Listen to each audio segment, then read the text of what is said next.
Bismillahirrahmanirrahim. Alhamdulillahi Rabbil Alamin. Wassalatu wassalamu ala ashrafil anbiya'i wal mursalin.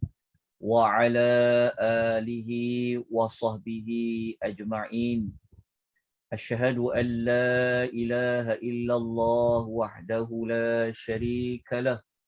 وأشهد أن محمدا عبده ورسوله اللهم صل وسلم على نبينا محمد وعلى آله وصحبه ومن تبعهم بإحسان إلى يوم الدين ربي اشرح لنا صدورنا ويسر لنا أمورنا wahlul 'uqdatam min lisana yafqahu qawlina amma ba'd. Assalamualaikum warahmatullahi wabarakatuh. Muslimin dan muslimat rahimani wa rahimakumullah, tuan-tuan dan puan-puan yang Allah rahmati lagi Allah kasihi sekalian. Alhamdulillah pada pagi ini pada tanggal 7 Muharram 1443 Hijrah bersamaan dengan 16 Ogos 2021 ini, kita masih lagi diberikan peluang oleh Allah Subhanahu wa taala untuk kita mengambil peluang ini dengan kita melakukan amal-amal soleh. Kita diberikan peluang oleh Allah untuk kita bertaubat. Kita diberikan peluang oleh Allah untuk kita sama-sama menghapuskan dosa-dosa yang kita lakukan, sama ada kita lakukan kepada Allah, sama ada dosa itu kita lakukan sesama manusia. Moga-moga bulan Muharram ini kita dapat isikan dengan amal-amal soleh seperti mana digalakkan kita berpuasa pada bulan Muharram dan amal-amal yang lain.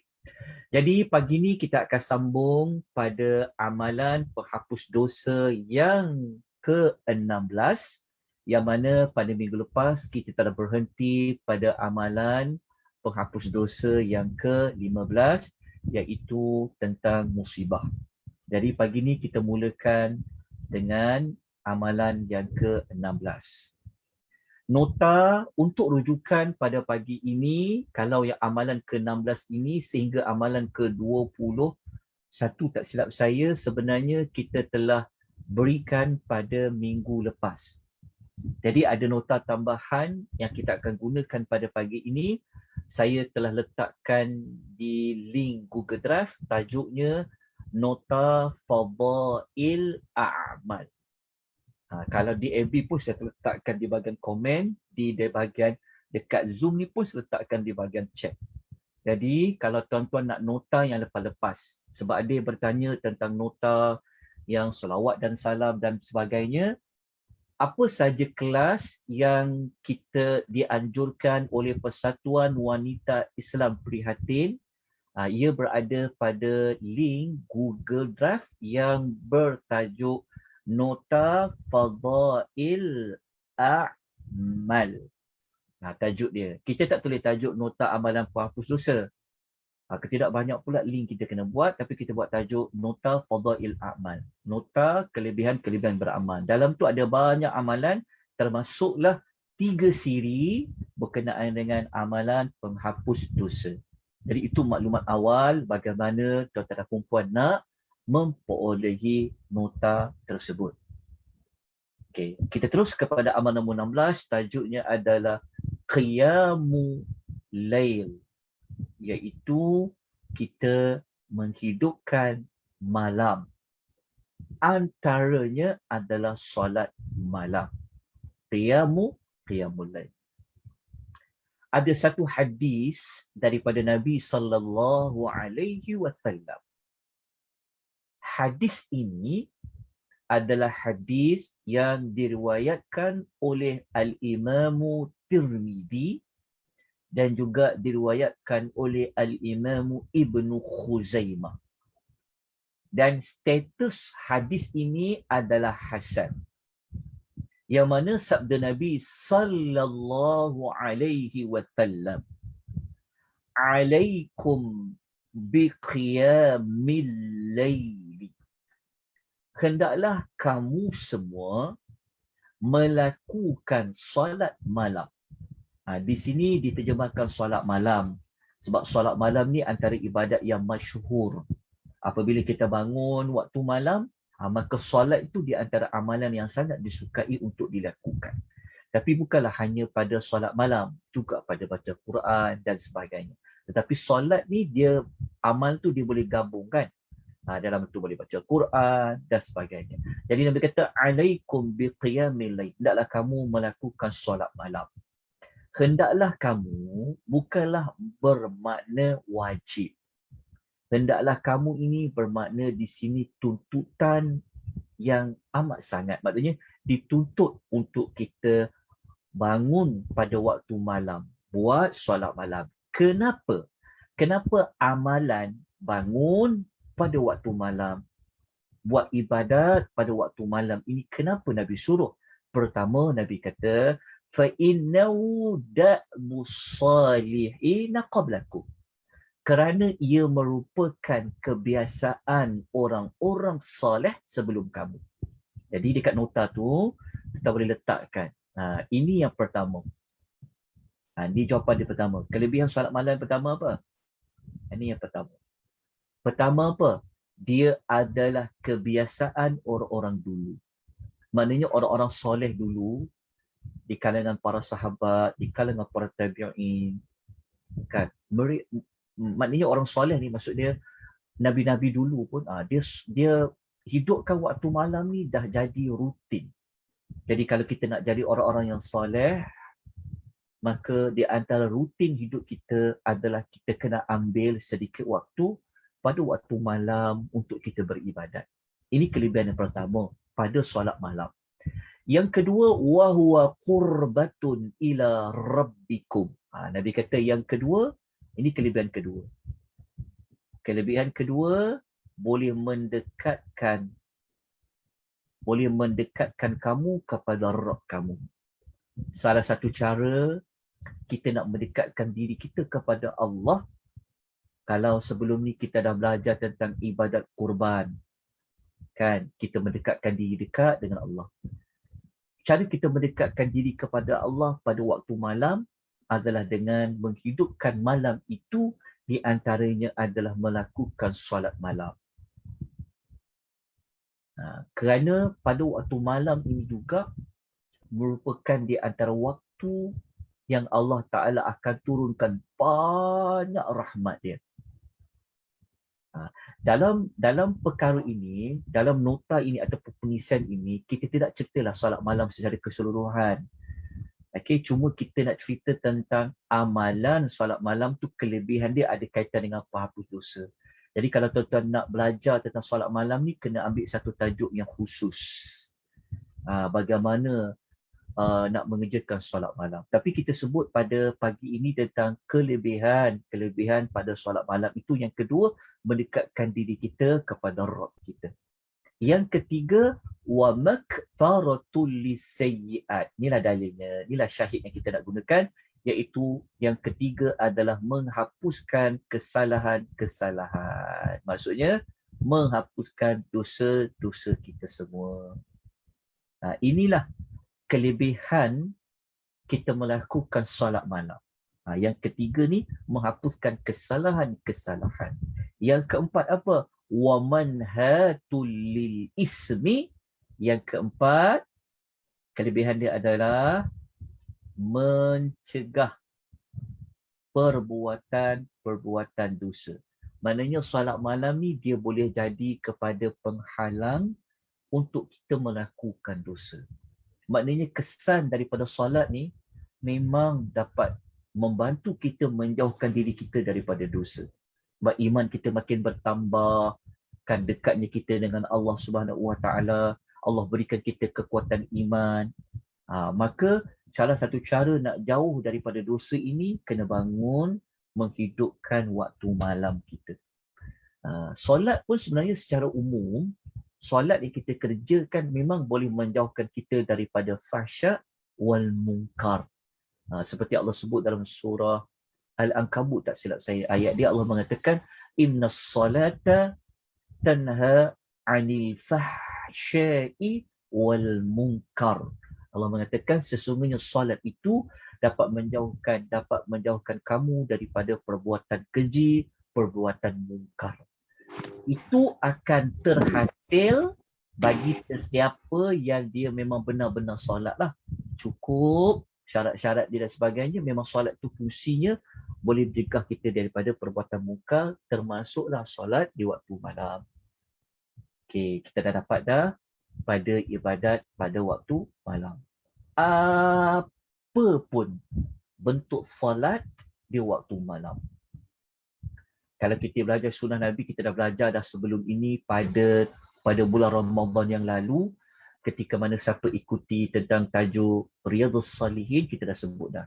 Solat malam Nabi yang terkenal adalah tahajud dan juga pada solat witir. Okey, lepas tu kalau baca Quran pun kita boleh dapat kelebihan-kelebihan seperti ini. Baik, kita habis tentang amalan yang ke-16. Kita teruskan bagi amalan yang berikutnya.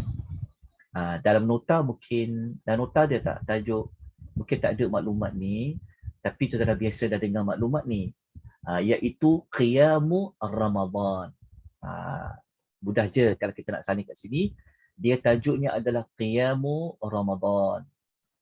Maksudnya yang kita sembahyang tarawih, yang kita sembahyang witir pada bulan Ramadan tu, Nabi panggil dia Qiyam Ramadan. Kita memanggilnya dengan istilah tarawih. Kita memanggilnya dengan istilah witir. Dalam secara umum, solat tarawih dengan solat witir dia dipanggil Qiyam Ramadan. Itulah nama dia. Maka Nabi SAW bersabda, Man qama Ramadana, sesiapa yang melakukan Qiyamul Ramadan. Syarat dia mesti apa? Imanan. Dengan penuh rasa iman. Dia rasa iman tu maksud dia apa? Dia rasa iman tu maknanya dia tahu bahawa Allah Ta'ala lah yang mensyariatkan bahawa bulan Ramadan ni adanya solat tarawih, adanya solat witir, kan? Dia rasa penuh keimanan tu, dia meyakini bahawa itu adalah perkara yang Allah syariatkan, yang Allah kehendaki, yang Allah Ta'ala tuntut. Bukan sekadar ada rasa keimanan, tetapi wahtisaban. Dia juga mengharapkan ganjaran pahalanya. Maknanya bukan sekadar dia meyakini bahawanya pada malam-malam Ramadan perlu diisi dengan solat tarawih dan witir. Bukan sekadar dia meyakini tentang amalan tersebut, tetapi dalam masa yang sama dia buat amalan tersebut tidak lain dan tidak bukan hanya semata-mata nak cari redha Allah, hanya semata-mata nak mengharapkan balasan pahala dari Allah. Itu maksud yang kedua. Mengharapkan ganjaran pahala ni dikaitkan juga dengan keikhlasan. Dia bukanlah nak buat tarawih kan sampai 23 rakaat kerana dia nak menunjuk bahawa dia adalah orang yang rajin sembahyang, tak. Tetapi dia menunaikan salat tarawih, salat witir tadi dengan ada perasaan iman, wahtisaban, mengharap ganjaran pahala. Kalau cukup dua syarat ini, maka apa yang Allah akan berikan kepada salat tarawih dan witir dinamakan Qiyamul Ramadan, ghufira lahu ma taqaddama min dhanbih. Nescaya diampunkan baginya dosa-dosa yang telah lalu.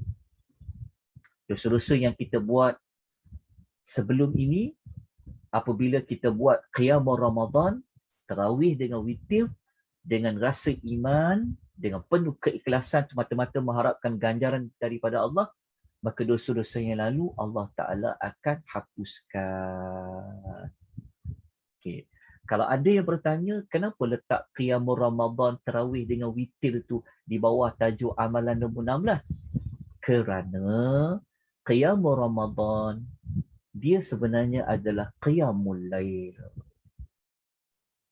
Ada tak orang sembahyang Tarawih pada waktu siang? Tak ada. Ada tak orang sembahyang witir pada waktu siang? Tak ada. Witir mesti dibuat malam. Tarawih mesti dibuat malam. Malam tu dipanggil Lail. Al-Lail.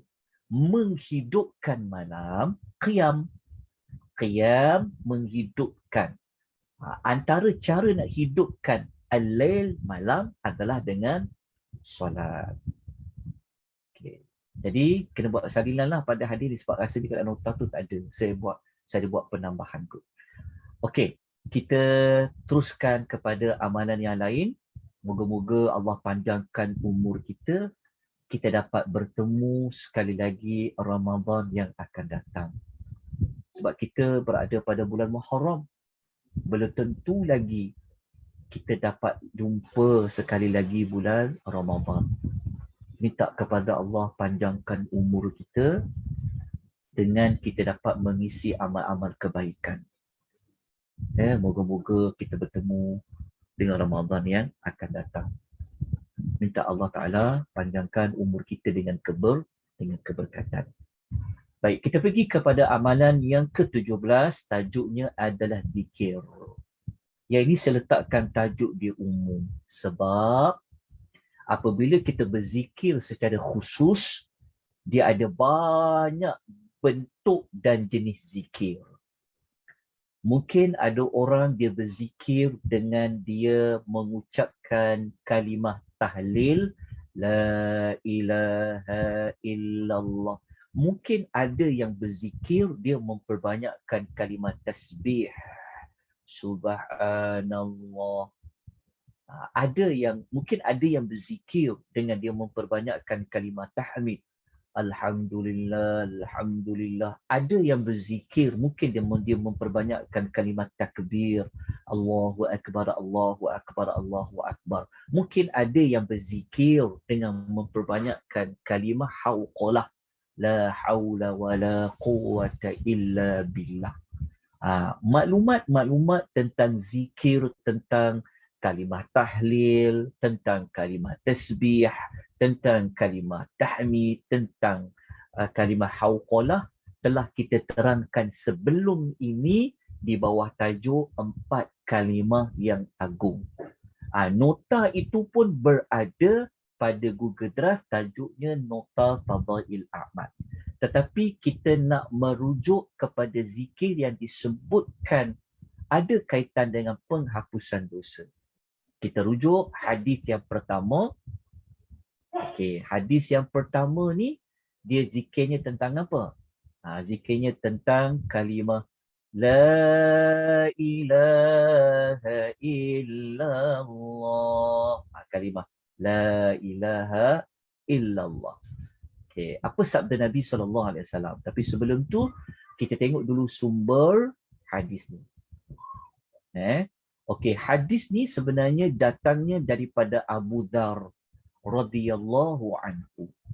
Suatu hari Abu Dzar dia berkata apa? Dia nak cerita pada kita yang pernah suatu hari dia bertanya kepada Rasulullah sallallahu alaihi wasallam.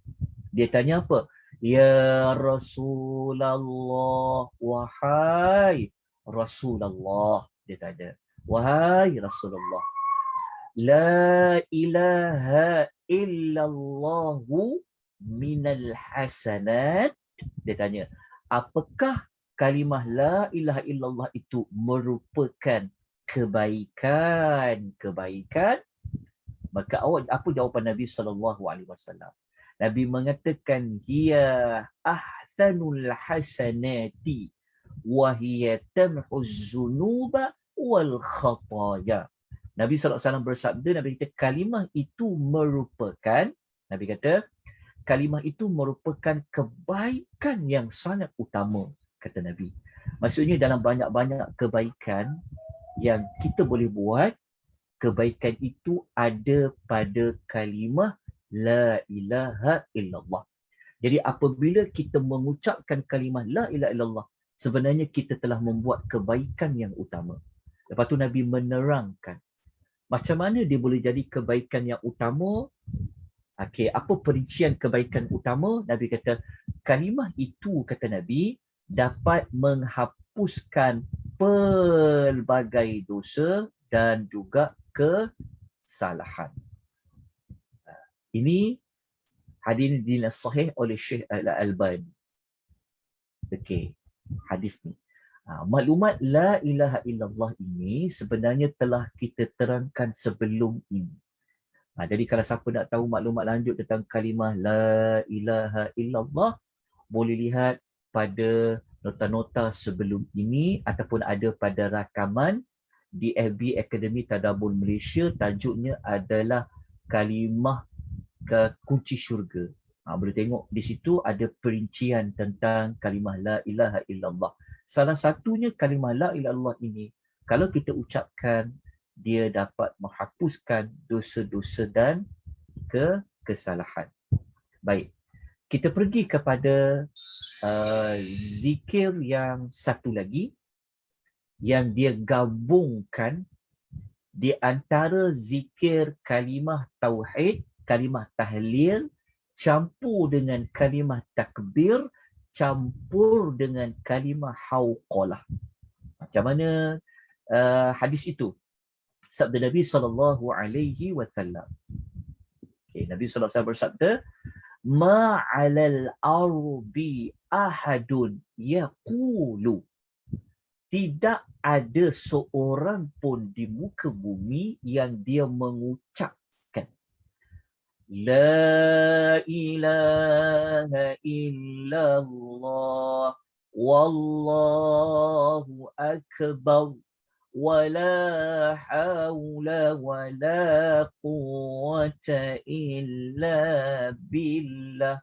Dia ucapkan la ilaha illallah, diucapkan Allahu Akbar, la haula wala quwwata illa billah. Dia boleh baca, maksudnya dia boleh baca bentuk macam itulah. La ilaha illallah, Allahu Akbar, wala haula wala quwwata illa billah. Dia boleh asing-asingkan pun tak apa. Apa kelebihan dia? Illa kuffirat anhu khatayahu walau. Okey,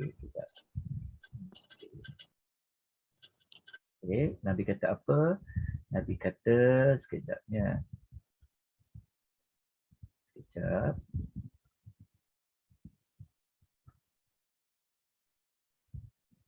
Okay.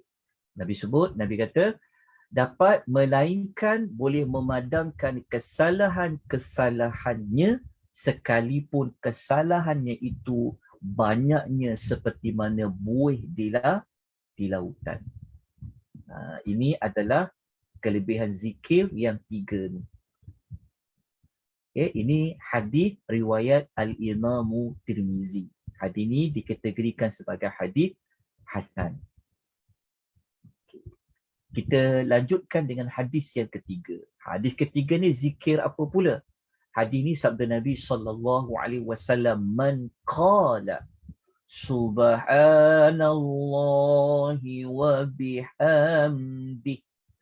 Kalau sesiapa yang mengucapkan, kata Nabi, subhanallahi wa bihamdih. Subhanallah tu maksudnya apa? Maha suci Allah. Wa bihamdi, dengan memujinya. Jadi kalau kita baca subhanallahi wa bihamdi, maha suci Allah dengan memujinya. Nabi kata fi yaumi mi'ata marratin, sebanyak 100 kali dalam sehari. Huttat anhu khatayahu wa in kanat mithla dabadil bahri, maka akan digugurkan kesalahannya, dihapuskan kesalahannya walaupun sebanyak buih di lautan. Hadis riwayat Al-Bukhari. Ucapkan memperbanyak kalimah subhanallah wa bihamdi.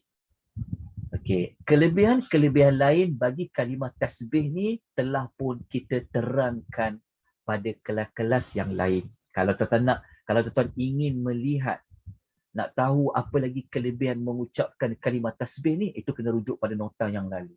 Tapi salah satu daripadanya adalah dikaitkan dengan penghapusan dosa. Kalau banyak dosa-dosa itu sebanyak bui di lautan, jika kalimah ini diulang, khususnya sebanyak 100 kali, maka akan dihapuskan kesalahan-kesalahan itu. Kita terus kepada amalan yang berikutnya adalah amalan berpuasa. Siyam, berpuasa.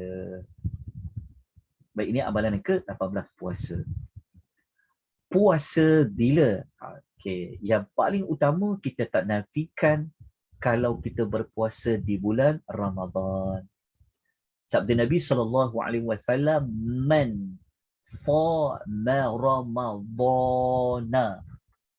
Sesiapa yang qama Ramadan, dia berpuasa Ramadan.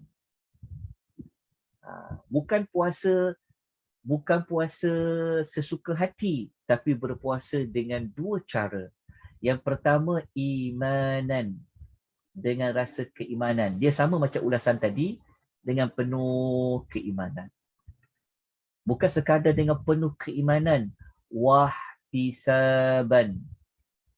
Wahtisaban tu maksudnya apa? Mengharapkan semata-mata ganjaran pahala dari Allah. Maka apa kelebihan dia? Ghufira lahu ma taqaddama min dhanbihi, nescaya diampunkan dosa-dosanya yang telah lalu. Bahkan kalau kita baca dalam hadis lain, tapi tak adalah nota ni, kita tahu Ramadan menghapuskan Ramadan yang lepas. Maksudnya Ramadan yang kita lalui dengan berpuasa dengan penuh rasa iman, dengan penuh rasa keikhlasan, mengharapkan ganjaran pahala dari Allah, Ramadan yang tahun 1442 Hijrah yang lalu dapat menghapuskan kesalahan-kesalahan bermula daripada Ramadan 1441 Hijrah yang lalu. Dia macam Ramadan ni dia dapat menghapuskan dosa bagi Ramadan yang sebelum ini. Macam setahun. Maksudnya Ramadan 1443 Hijrah yang akan datang, kalau panjang umur kita berpuasa akan datang Ramadan 1443 Hijrah. Kan maksudnya kita berpuasa pada tahun pada tahun 2000, mungkin 2022 kan. Dia dapat menghapuskan dosa yang kita dah buat sepanjang lepas Ramadan 2021. Itu fungsi puasa, dia macam setahun dengan setahun sebenarnya. Kalau kita baca dalam hadis yang lain lah. Tapi saya tak bawa hadis tu, tapi kita ambil terus maklumat. Puasa kita di Ramadan boleh menghapuskan dosa-dosa kita yang telah lalu. Yang telah lalu tu maksud dia apa? Setahun daripada Ramadan yang tahun lepas, Allah hapuskan. Kemudian kita lanjutkan dengan puasa yang lain. Okey, puasa yang kedua yang disebut dalam hadis riwayat Muslim, iaitu puasa pada waktu bila? Siyamu yaumu Arafah. Ni kita dah faham, kita dah jelas pada kelebihan. Masih ingat lagi kita cerita kelebihan apa? Kelebihan bulan Zulhijjah. Nanti lihat balik nota-nota yang telah diedarkan tentang kelebihan bulan Zulhijjah. Kalau siapa yang terlepas, dia baru nak tahu ada pengisian seperti ini, jangan bimbang. Dekat dalam nota-nota dalam Google Drive Fadhilul Amal tu ada nota untuk bulan Zulhijjah. Nak tengok rakaman pun ada. Ia berada di FB Akademi Tadabbur Malaysia. Tengoklah dekat situ tentang penjelasan tentang kelebihan-kelebihan bulan Zulhijjah. Salah satu daripada kelebihan 10 awal bulan Zulhijjah, adanya puasa yang sangat dituntut. Puasa bila? Pada hari Arafah, iaitu pada 9 Zulhijjah. So puasa satu hari pada bulan Arafah itu pada hari Arafah 9 Zulhijjah itu satu hari saja. Nabi kata apa? Ahtatibu 'ala Allah an yukaffira as-sanata allati qablahu was-sanata allati ba'dahu. Aku berharap sangat kepada Allah agar Allah menghapuskan dosa 1 tahun sebelum dan 1 tahun selepasnya. Maknanya berapa tahun Allah hapuskan dosa? Allah hapuskan tahun dosa itu sebanyak 2 tahun. Dahlah puasa Ramadan, hapus dah dosa setahun yang lalu. Kan antara Ramadan dengan Ramadan, jumpa pula bulan Zulhijjah, puasa pula 1 hari pada 9 Zulhijjah, hapus lagi dosa. Kan mana Allah Ta'ala ni maha rahmat kepada kita, kan besarnya rahmat Allah Ta'ala ni kepada kita, sehingga kan Allah bagi kita jalan sebelum kita bertemu dengan Allah Ta'ala ni di dalam kubur, sebelum kita kembali kepada Allah di akhirat, Allah bagi jalan untuk dosa-dosa kita dia dihapuskan oleh Allah Azza wa Jalla. So ni kita dah sedia maklum tentang maklumat ni. Okey, kita pergi kepada dosa. Kita pergi kepada amalan yang satu lagi, puasa yang lain, iaitu puasa pada bulan Muharram yang sangat-sangat digalakkan untuk berpuasa pada bulan Muharram. Sabda Nabi sallallahu alaihi wasallam adalah siyamu, puasa yaumu, hari Asyura. Asyura. Asyura tu bahasa Arab adalah 10. Bahasa Arab. Saya dengar bunyi gitu. Okey. Bahasa Arab Asyura tu 10. Okey, 10. Bahasa Arab 10 tu Asyura ke 10. Asyura. Maka kalau bulan Muharram Asyura 10 apa? 10 Muharram. Kalau bagi hari Asyura maksudnya 10 apa? 10 hari bulan di bulan Muharram. Nabi kata puasa hari, maknanya satu hari yang ke-10 dalam bulan Muharram. Apa kelebihan dia? Ahtasibu 'ala Allahi an yukaffira as-sanata allati qablah.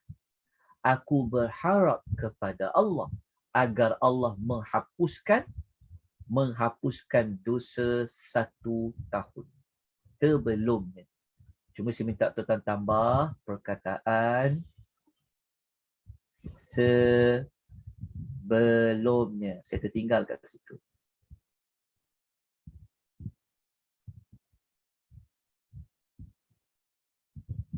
Sebelumnya. Tambah perkataan sebelumnya. Maupun dosa tahun sebelumnya. Maknanya dosa tahun lepas. Suatu hari saja. Bayangkan Allah menghapuskan dosa 360 hari. Satu hari kita berpuasa 24 jam. Allah menghapuskan dosa-dosa kita untuk yang tahun lepas. Okey, hadis ni hadis riwayat Muslim, hari yang ke-10. Okey, jelas? Faham ya? Hadis ni kalau ikut kalender kita sekarang, okey, kalau ikutkan kalender kita pada bulan ni 19 Ogos. Muharram, ya, dia akan berada pada hari Khamis ini. 19 Ogos. Okey. Berada pada 19 Ogos. Puasa pada 19 Ogos dengan niat puasa 10 hari ke-10 di bulan Muharram, Allah menghapuskan dosa sebanyak 1 tahun yang sebelumnya. Dia berbeza dengan bulan Zulhijjah. Kenapa ada beza? Kalau Zulhijjah 1 hari 9 pada tanggal 9 pada bulan Zulhijjah, Allah hapuskan dosa 2 tahun. Tahun sebelum dan tahun selepas. Kalau pada hari 10 pada bulan Muharram hanya 1 tahun. Di sini telah menunjukkan akan kelebihan bulan Zulhijjah berbanding dengan bulan Muharram. Di sini pun kita dah dapat perbandingan dia. Okey. Jadi ini adalah puasa pada 10 Muharram. Okey, mungkin nanti akan ada yang tanya soalan. Ni ramai juga yang akan tanya soalan sebenarnya. Mungkin ada yang akan tanya soalan tentang macam mana nak buat puasa 10 Muharram itu. Kan? Okey. Jawapan dia tuan catatlah, tak ada nota. Sebab kita bukan nak fokus pasal tajuk puasa saja. Sebab kita nak fokus tajuk puasa tu, sebab tu saya tak bawakan maklumat-maklumat itu. Tapi tuan-tuan pun dah sedia maklum sebenarnya. Kita nak kukuhkan lagi. Okey, puasa yang paling terbaik seperti mana yang dikatakan oleh Al-Imam Ibn Al-Qayyim dalam Zadul Ma'ad. Okey, puasa terbaik pada bulan Muharram ni kalau kita nak puasa 10, yang paling terbaik kita iringi hari yang ke-10 tu, Muharram tu kita iringi satu hari sebelum dia, satu hari selepas dia. Itu yang paling terbaik. Ini tingkatan yang pertama. Maksudnya 19 hari bulan hari Khamis kita puasa. Tapi kalau lagi baik 18 hari bulan Ogos. Maksudnya 9 Muharram tu kita puasa, dan puasa juga pada hari Jumaat 11 Muharram, iaitu pada 20 hari bulan Ogos. Itu paling terbaik lah. 3 hari itu diiringi sebelum dan selepas. 9 Muharram tu hari Tasu'a ya Ustaz? Tasu'a ya. Hari Tasu'a. Ya, Tasu'a tu bahasa Arab ke-9. Nanti saya terangkan kenapa kena puasa 9. Okey. Tingkatan yang kedua, puasa yang terbaik kita hanya puasa 2 hari saja. Maksudnya 10 dan 9 Muharram. Puasa pada 10 dan 9 Muharram. Okey. Tingkatan yang ketiga, cara puasa pada Muharram ni 10 Muharram je. Kita puasa hari Khamis je. Hari Rabu tu tak puasa, hari Jumaat tu pun tak puasa. Pun boleh juga. Sebab Nabi sebut 9, Nabi sebut 10. Itu tingkatan dia. Tapi yang paling baik lagi, puasa sehari sebelumnya. Iaitu pada 9 Muharram, dalam kalender kita 18 hari bulan Ogos. Kalau lagi baik lagi, 20 Ogos pun kita puasa satu hari lagi pada 11 Muharram. Sebab apa? Sebab memang bulan Muharram ni diperbanyakkan berpuasa. Okey. Jadi, kenapa? Sebab tu kalau boleh, sebaik-baiknya kalau mampu puasalah 9 tu. Supaya apa? Supaya kita tak berpuasa sama macam Ahlul Kitab.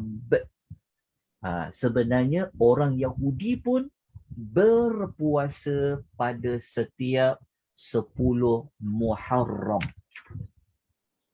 Mereka berpuasa pada 10 Muharram. Maksudnya 10 Muharram, orang Yahudi akan berpuasa. Kenapa mereka berpuasa?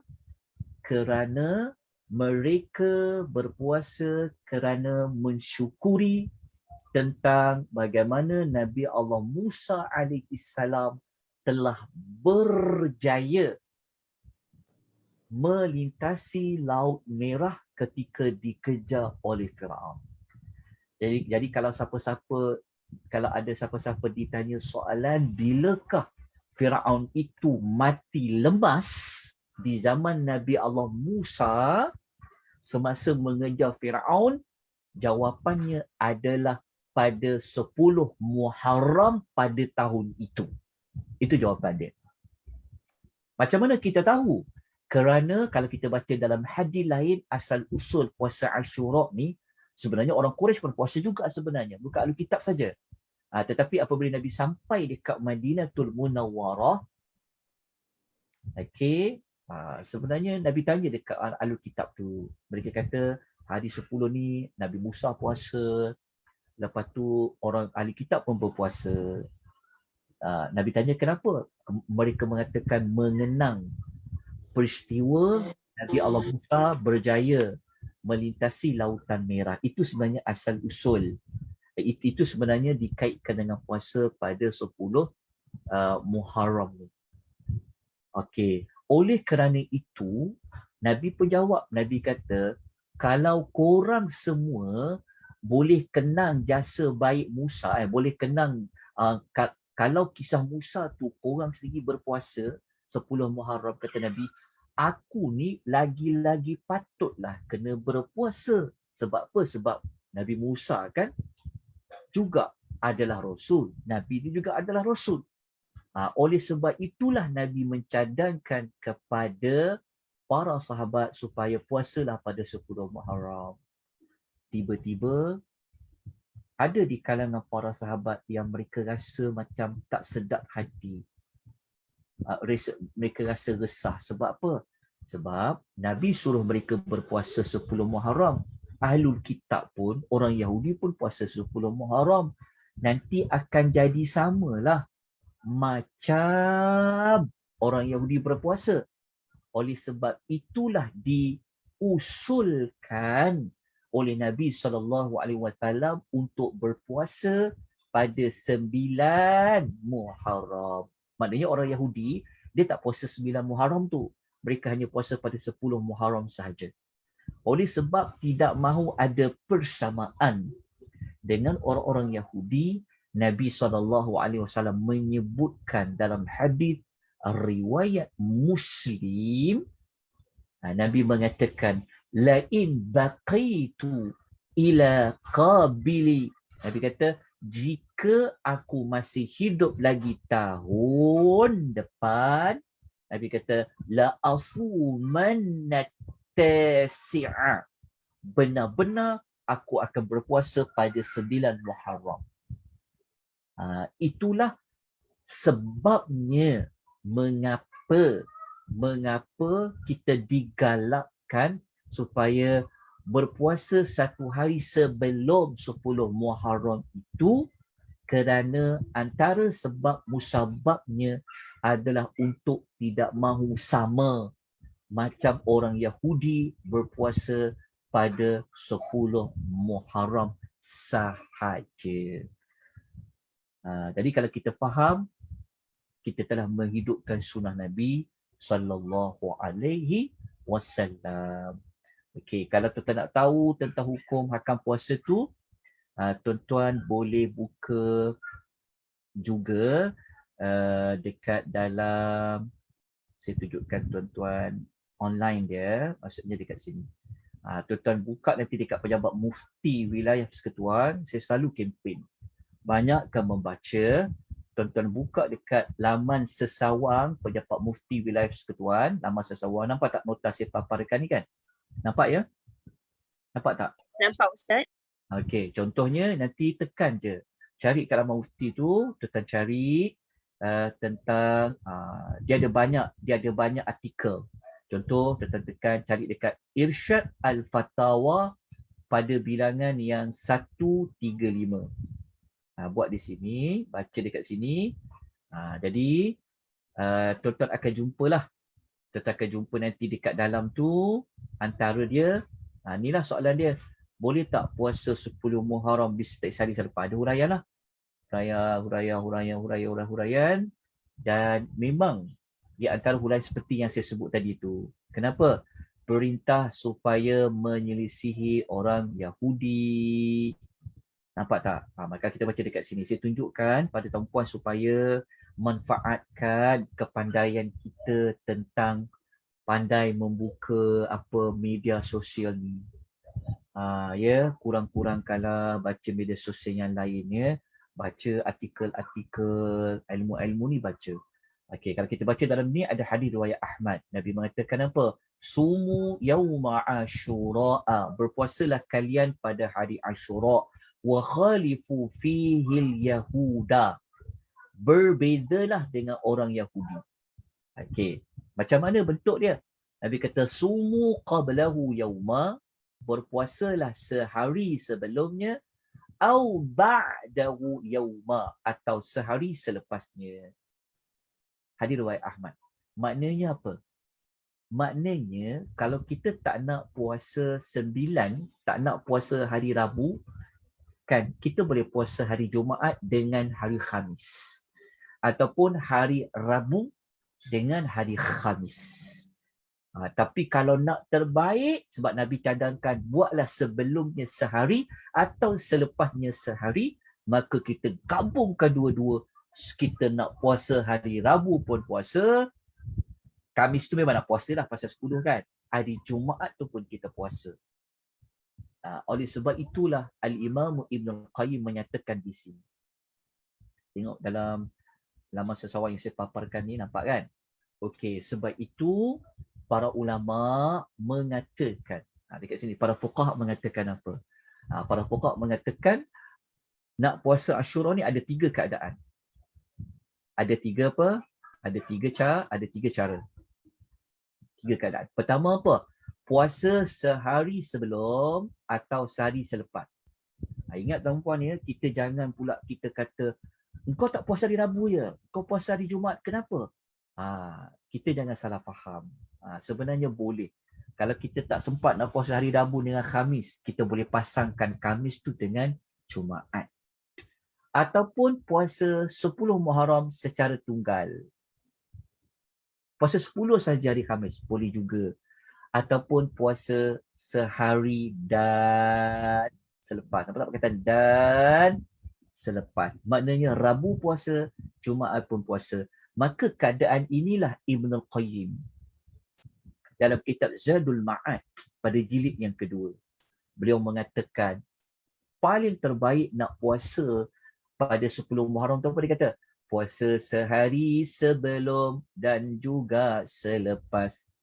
Tingkatan kedua, 9 dan 10 sahaja ataupun 10 sahaja. Kalau hari sebelum ni, kalau kita hari apa? Hari Rabu. Hari selepas dia, hari Jumaat. Inilah jawapan dia. Sebab nanti kalau ada tanya, maka ambillah jawapan di situ. Okey, lepas tu kalau orang tanya pula soalan, ni soalan tema orang tanya. Ustaz, boleh dapat sekali tak dengan puasa hari Khamis, sunat hari Khamis? Baca dekat laman sesawan Jawatan Mufti dia sebut. Lepas tu kadang orang tanya pula, Ustaz, boleh tak saya nak puasa qada sekali, ganti. Yang Ramadan dahulu tak ganti, nak puasa hari Khamis ni. Macam mana? Boleh ke tak boleh mengkombinasikan antara puasa wajib dengan puasa sunat? Nanti buka dekat laman sesawang Jabatan Mufti Wilayah. Saya kempen sebab tuan-tuan jasa-jasa pengkaji-pengkaji yang buat maklumat ni kan, manfaatkan dia. Banyak dah soalan-soalan dekat situ. Maka kalau tuan baca nanti jawapan dia yang paling afdal asingkan. Yang paling sempurna adalah diasingkan. Kalau puasa wajib, wajib saja. Puasa sunat, sunat saja. Jangan tu bukan maksud tak boleh ya. Jangan faham istilah kata jangan.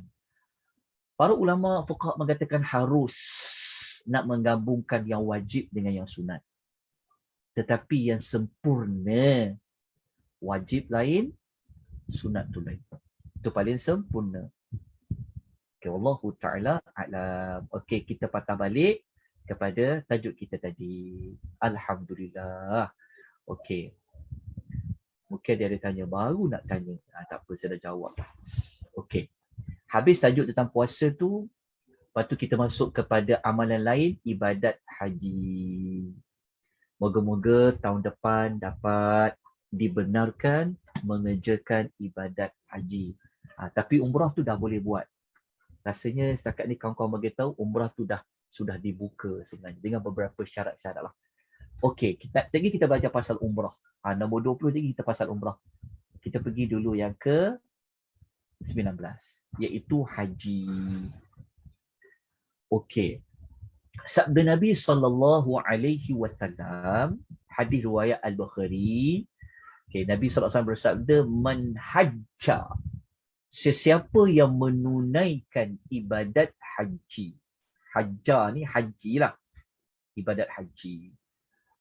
Lillah. Ni penting. Lillah. Lillah tu kerana Allah. Bukan sebab nak dapat title haji. Bukan sebab nak dapat title hajah. Bukan sebab lagi aku tak pergi haji. Mengata kat aku pula duit banyak tapi tak nak pergi haji. Bukan sebab nak takut orang mengata ke apa ke, tapi buat memang kerana Allah. Kan? Lepas tu bukan semata kerana Allah. Falam yarfuth walam yafsuq. Dia tidak berbuat yarfus. Yarfus ni tidak berbuat keji. Walam yafsuq, dia juga tidak melakukan kefasikan. Maksudnya kerana Allah, lepas tu dia tak buat benda yang keji. Keji dia kita akan ulang. Apa maksud rafata? Lepas tu dia tak buat benda yang fasik. Fasik ni adalah apa saja perbuatan-perbuatan yang boleh mendatangkan dosa. Hati-hati buat ibadat haji. Dia bukan cuma buat dapat. Tak. Dia syarat-syarat dia sangat ketat. Dia tak buat perbuatan keji, rafus ni, walam yarfus, dan juga wala yafsuq. Okey, kita tengok dahulu. Okey, apa makna yarfus dengan yafsuq? Okey, tengok dalam nota, sebelah dia ada. Okey, menurut Ibnu Hajar Al-Asqalani, perkataan rafus tadi, rafatha tadi adalah jima'. Okey, Al-Imam Ad-Dhahri mengatakan perkataan rafas tadi adalah segala sesuatu yang diinginkan lelaki dari jenisnya. Sedangkan fusuk tadi maksudnya tidak membuat maksiat dan kejahatan. Maknanya kalau ikut Ibnu Hajar maksudnya bersetubuhlah. Sama juga Imam Tahari sebut. Cuma dia berlapis sikit, dia cakap sesuatu yang diinginkan lelaki dari lawan jenisnya. Kan sebelum selesai semua ibadat tu kan tak boleh kan. Tak boleh nak diterikat dengan dengan hubungan badan. Maka kalau dia buat juga sebelum sampai pada tempoh dia, maka tak dapatlah kelebihan ni. Begitu juga dia tidak berbuat kemaksiatan dan juga kejahatan. Ini di bawah istilah melakukan perbuatan fasik. Tapi kalau dekat sana masih lagi nak mengatur orang, masih lagi kita nak cerita keburukan orang dekat sana, kita nak maki orang dekat sana, maka tak dapatlah kelebihan ini. Kenapa kelebihannya? Nabi kata raja'a kayaumi waladatuhu ummuh, maka dia akan kembali seperti waktu dia seperti dilahirkan oleh ibunya. Maknanya dosanya bersih.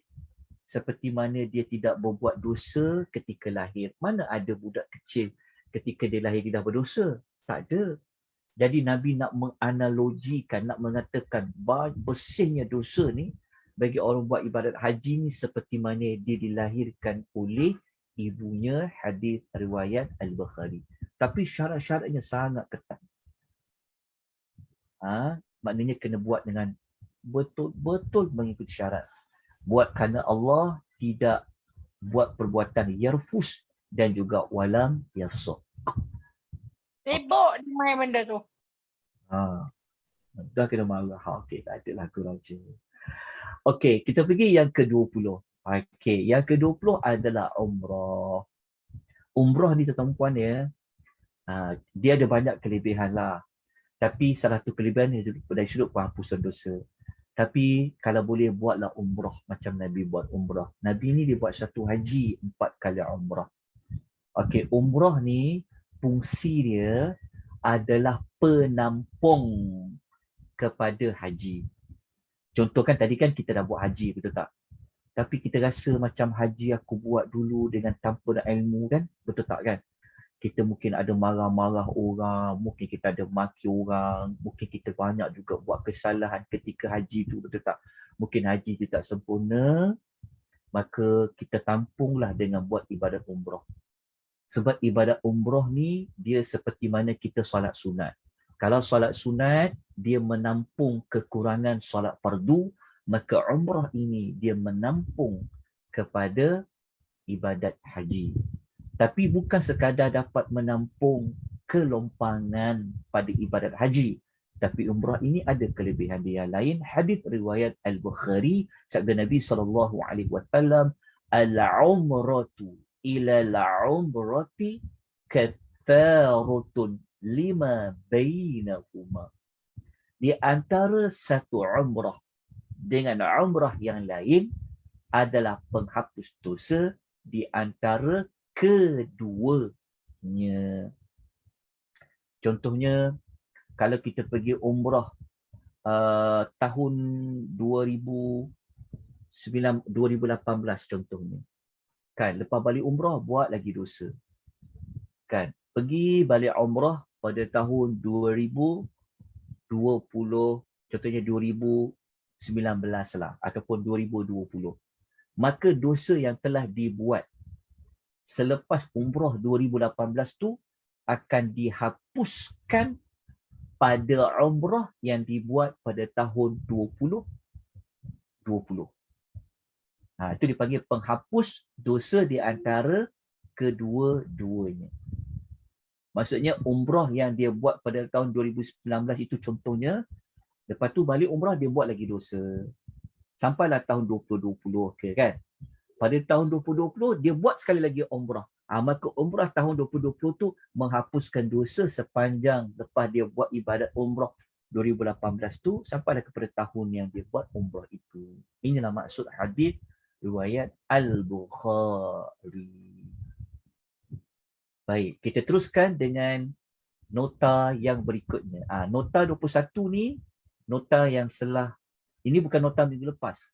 Ini nota yang baru diedarkan sehari ke 2 hari sebelum ni pada tuan-tuan dan puan-puan. Okey, ini nota yang berikutnya, yang ke-21, berjabat tangan. Dia panggil musafahah. Berjabat tangan. Ada kelebihan ke? Ada. Cuma masa COVID-19 ni, SOP janganlah berjabat tangan, ya. Tunggu nanti sudah dibenarkan berjabat tangan, jabatlah tangan tu, salam lah. Kita panggil salam. Bersalaman. Dia panggil al-musafahatu. Sabda Nabi SAW, ma min muslimaini yaltaqiyani fayatasahafahani. Tidaklah dua orang Muslim yang yaltaqiyani, dia saling bertemu. Fayatasafahani, lalu mereka saling berjabat tangan. Okay. Illa ghufira lahuma qabla an yaftariqa, melainkan akan diberikan keampunan kepada keduanya sebelum kedua-duanya berpisah. Maksudnya, kalau kita jumpa kawan kita, jumpa saudara kita, siapa-siapa pun, orang-orang Islam yang kita berjabat tangan dengannya, berjabat tangan itu sebenarnya boleh menggugurkan dosa-dosa yang kita lakukan. Jadi ambillah peluang untuk bersalam-salaman. Okey, ini hadis ni, hadis riwayat Abu Daud. Cuma hadis ni di kategorinya adalah bawah sedikit daripada sahih, dia letakkan dengan status hadis ni adalah hadis hasan. Okey. Rupanya berjabat tangan ni, bersalaman ni, ada juga kelebihan ke? Jawapannya adalah ada. Ada kelebihan dia. Okey, kita terus kepada amal yang ke-22. Ini merupakan amalan yang terakhir yang kita nak belajar pada pagi ini tentang amalan solat sunat tasbih. Okey, solat sunat tasbih. Ia di bawah tajuk solat, tapi saya asingkan kerana solat sunat tasbih ni dia lebih spesifik lah. Okey, solat sunat tasbih. Kita buat tak solat sunat tasbih? Ramai tak yang buat solat sunat tasbih? Ada tak yang tak buat solat sunat tasbih? Dia tahun Ustaz Ramadan. Okey. Ada yang tak buat, ada yang buat, tak apa. Sebenarnya ada khilaf. Nanti saya akan terangkan. Dia kalau tepat, solat sunat tu kita namakan dia solat sunat tasbih. Dia sebab dia banyak tasbih, namanya tasbih. Pun betul juga, nak panggil solat sunat tasbih pun boleh. Solat sunat tasbih pun boleh. Okey. Hadis dia semua sedia maklum. Dia adalah hadis yang Nabi SAW sampaikan kepada bapa saudara Nabi yang bernama Al-Abbas. Al-Abbas. Maka Nabi SAW memanggil Al-Abbas. Nabi kata, Ya Abbas, Ya Ammah. Maksudnya Nabi kata, wahai Al-Abbas, wahai bapa saudaraku. Bapa saudara Nabi ni ramai. Salah seorangnya adalah Hamzah, banyak. Dan Abu Lahab pun bapa saudara Nabi juga. Tapi itu bapa saudara Nabi yang tidak beriman. Jadi Al-Abbas ni bapa saudara Nabi yang dia beriman kepada Nabi. Maknanya dia juga jadi sahabat Nabi. Dia juga adalah pak saudara Nabi. Dalam masa yang sama, Al-Abbas ni dia ada anak namanya Abdullah. Yang anak dia itulah yang selalu kita jumpa namanya ketika mana dia mentafsirkan ayat Quran antaranya. Kita selalu sebut nama Ibnu Abbas, Ibnu Abbas, Ibnu Abbas. Anak lelaki kepada Al-Abbas. Jadi Nabi kata kepada bapa saudara dia, wahai Al-Abbas, wahai bapa saudaraku, sukakah aku berikan sesuatu? Aku nak kurniakan dan aku nak ajarkan kepada kamu 10 perkara. Okay, maksudnya Nabi kata kepada Al-Abbas, Nabi kata, ala u'tika, ala amnahuka, ala ahbuka, ala af'alu laka ashra khisalin. Nabi kata maknanya Nabi nak ajarlah sebenarnya kepada bapa saudara dia 10 perkara. Tapi bukanlah 10 perkara tu 10 amalan. Tapi ada kaitan dengan apa 10 perkara tu. Nabi kata jika kamu lakukan, kata Nabi SAW, apa fadilat dia? Nabi kata, idza anta fa'alta zalika ghafarallahu laka dzambaka. Kalau kita nak baca di sudut matan hadis bahasa Arab tu, Nabi kata ni dalil dia. Ghafarallahu laka dzambaka. Allah Ta'ala akan mengampunkan dosa-dosa kamu. Jadi kita terus pada penterjemahan dia. Saya dah gariskan dekat dalam tu yang inilah. Allah akan mengampunkan dosa kamu. Okey, tapi Nabi SAW tak bagi tahu lagi apa dia benda tu. Apa dia yang jika kamu lakukan tu. Dia tak bagi tahu lagi. Tapi Nabi kata jika kamu buat, wahai bapa saudaraku, apa yang aku ajarkan ini, Allah akan ampunkan dosa kamu. Nabi sebutlah, Nabi tak sebut apa lagi mula-mula. Okey, lepas tu Nabi berkata pada pak saudara dia, sebelum dia cakap amal itu, Nabi sebut dulu kelebihan dosa tu ampun macam mana. Nabi kata dosa yang awal hingga yang akhir, dosa yang lama dan yang baru, dosa yang sengaja dan tak sengaja, dosa yang kecil dan yang besar, yang tersembunyi dan yang terang. Ada berapa dah semua tu? Cuba kira. Ada berapa? Awal 1, akhir 2, lama 3, baru 4.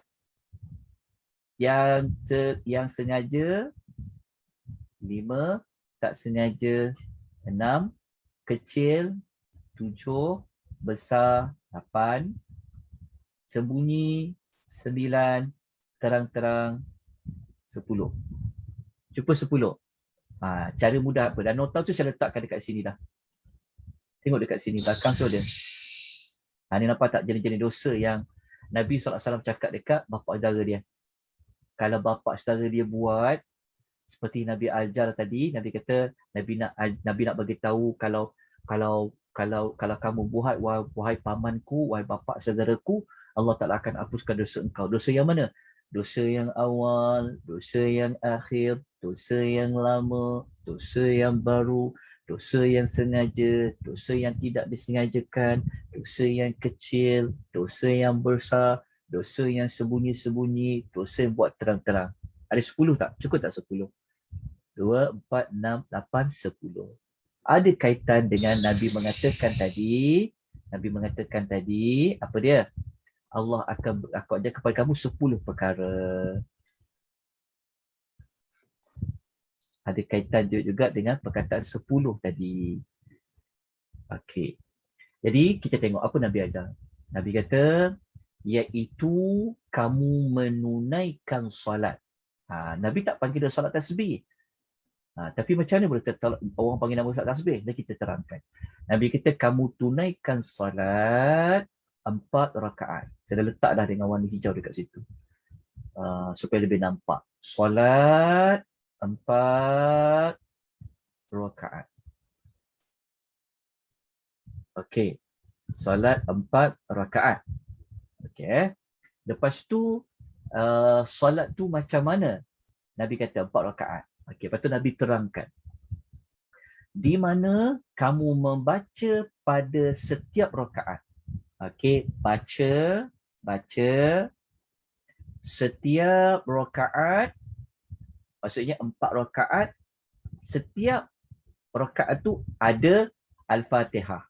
Al-Fatihah ni memang wajib lah, kita tak nafikan. Lepas tu satu surah yang lain. Satu surah lain tu kita faham lah. Kan? Bacalah surah-surah apa pun. Inna a'tayna boleh, Al-Kawthar boleh, Wal-'Asri boleh. Kan? Okey, lepas tu apa lagi sabda Nabi SAW? Nabi kata, kemudian apabila selesai membaca Al-Fatihah dengan surah tadi, engkau bacalah ketika sedang berdiri. Kan waktu kita baca Fatihah dengan surah-surah lain tu kan kita berdiri. Dan keadaan kita berdiri, baca apa kata Nabi? Subhanallah walhamdulillah wa la ilaha illallah wallahu akbar. Baca. Subhanallah walhamdulillah wa la ilaha illallah wallahu akbar. Kenapa orang panggil dia tasbih? Sebab mulanya tasbih. Dia perkataan tasbih. Tapi sebenarnya bukan tasbih saja.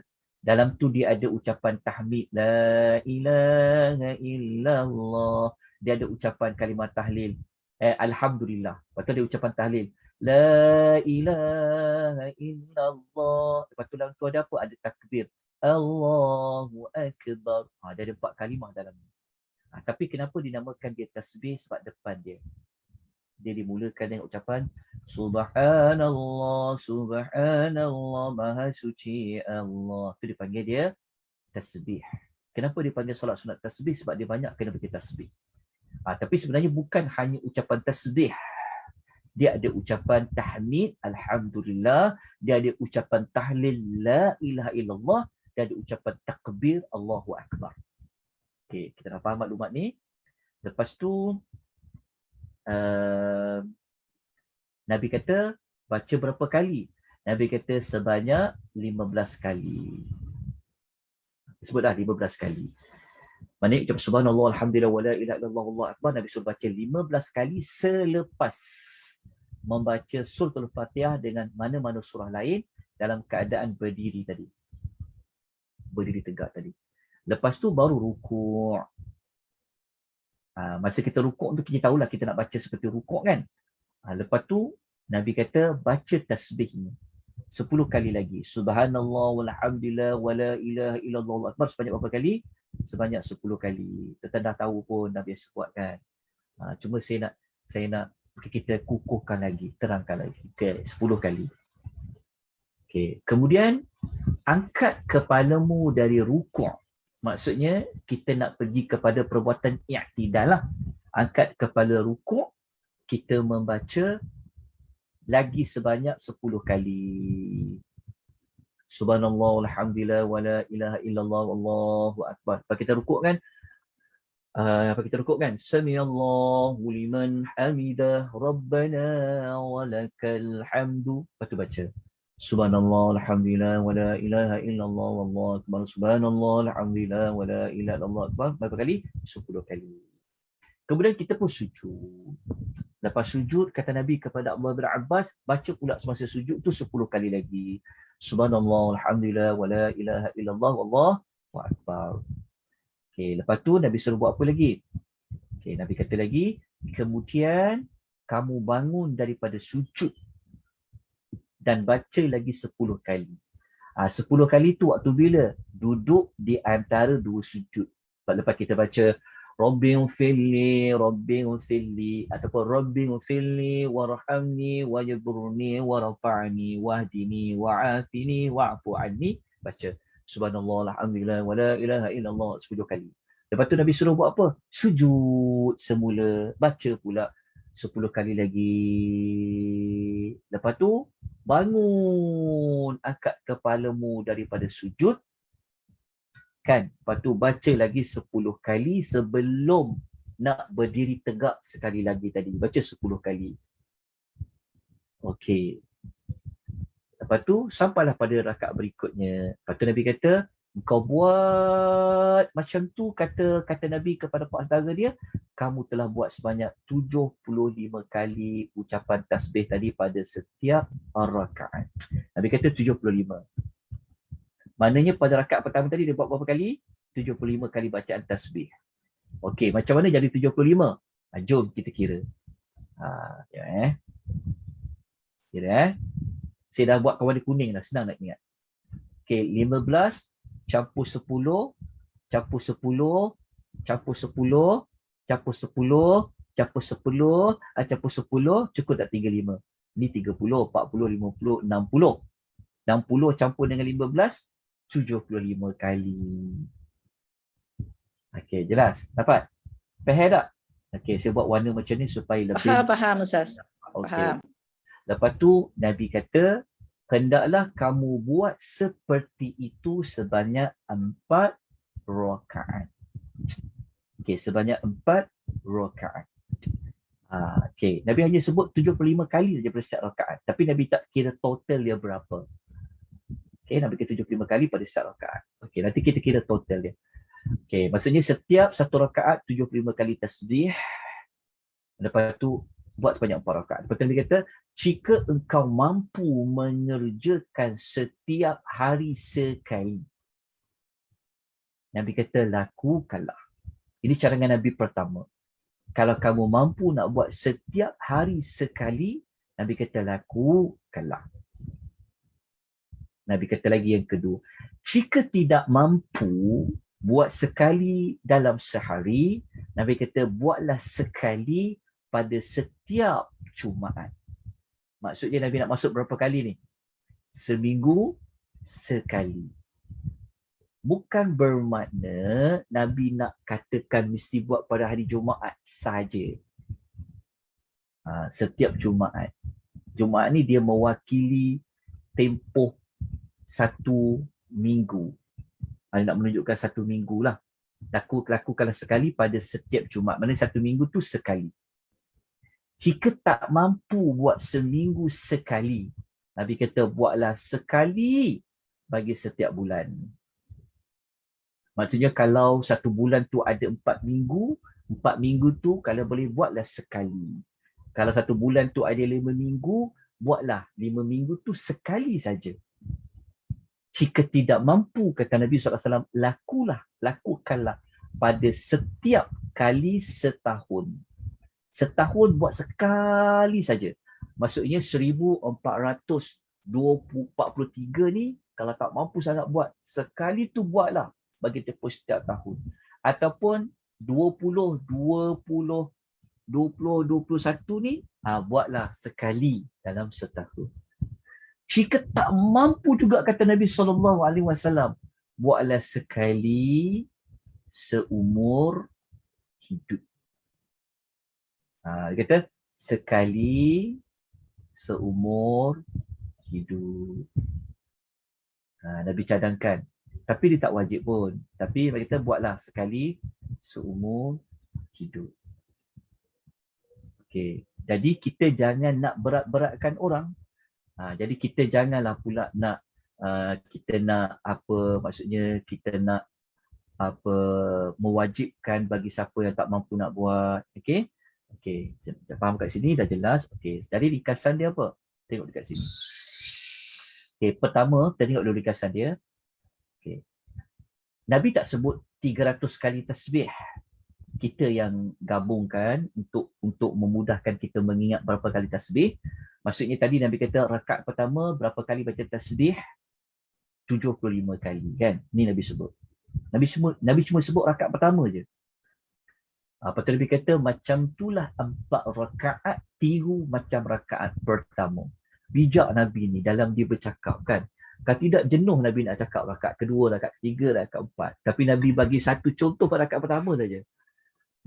Maknanya rakaat kedua baca lagi sama macam rakaat pertama. Tasbih pun sama macam rakaat ketiga sama macam rakaat kedua. Rakaat keempat sama macam rakaat ketiga. Jadi semua sekali ada 300 kali ucapan tasbih. Subhanallah, walhamdulillah, wala ilaha illallah, wallahu akbar. Okey, 75, capur 75, capur 75, capur 75. Okey, ini bentuk solat tadi. Isunya adalah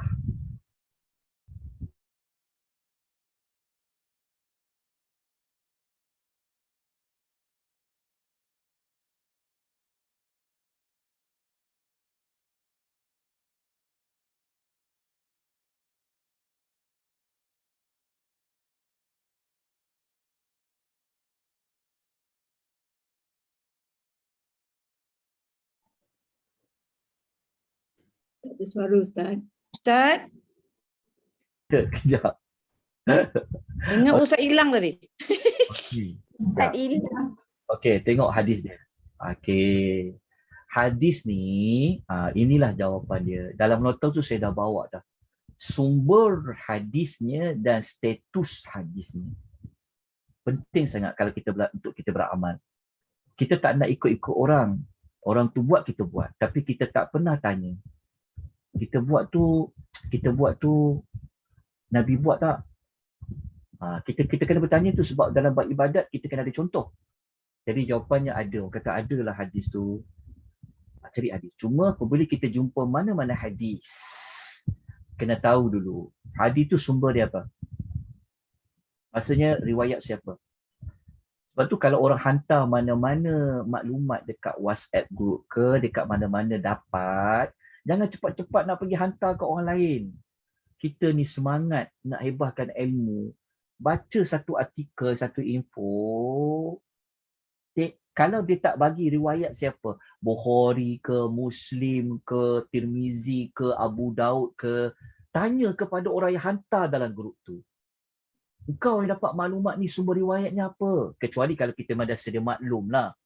Kan? Tapi kita kena di-sprint ke semua orang. Tanya, engkau yang bawa info ni, mana sumber riwayat hadis mana? Nabi kata apa? Itu yang orang kita tengok orang banyak hantar kepada kita soalan-soalan. Mudah je.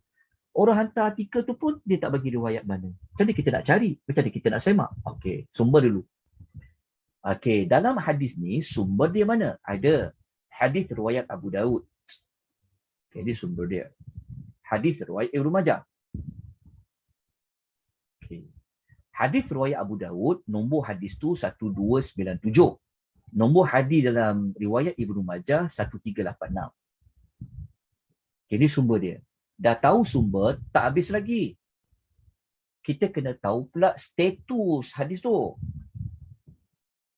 Kita bimbang, kita buat amal bertahun-tahun, tiba-tiba Nabi tak buat amal tu. Sudah.